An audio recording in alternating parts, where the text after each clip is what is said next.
Much for joining us virtually today.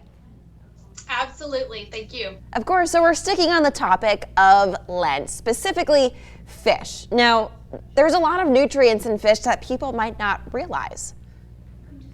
Right. So we can divide up fish into actual fish, swimming fish, and shellfish. And the benefit of swimming fish is that, generally speaking, they're low in fat, unless we are adding fat to it by, frying it, which is pretty typical, common. But generally speaking, if we're going to grill it or bake it or broil it, fish is generally pretty low in fat and high in protein.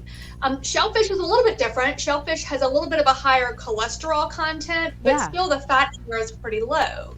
So if we're switching and talking about fish that is more of our oily based fish, the types of fats that are in there are generally omega-3 fats. And so while they are a little bit higher in fat, those oily types of fish like salmon and tuna are the most common.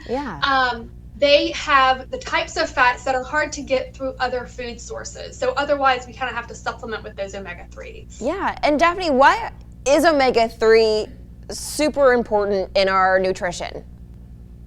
So our omega-3 fats are ones that can decrease inflammation, and that's one of their biggest points, is decreasing inflammation, but it also balances out other types of fats like omega-6s and omega-9 types of fats. Those in large portions can cause more of an inflammatory response in the body. So we're always wanting to decrease things that are going to cause inflammation.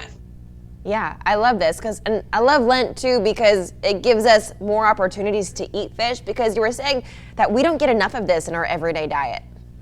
Right. So most people, because it's recommended that we eat fish at least twice a week, and again, not fried fish, but eating fish twice a week can give you that better balance. And the majority of people, even whenever fish is so close to our culture, we really just don't eat fish enough. And so during Lent, it does give you that opportunity to create that little bit more balance in your diet by adding in that fish.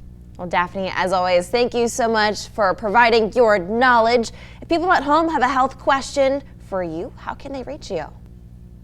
You can always reach out to me on my website. It's the unconventionaldietitian.com, or through Facebook or Instagram, both The Unconventional Dietitian.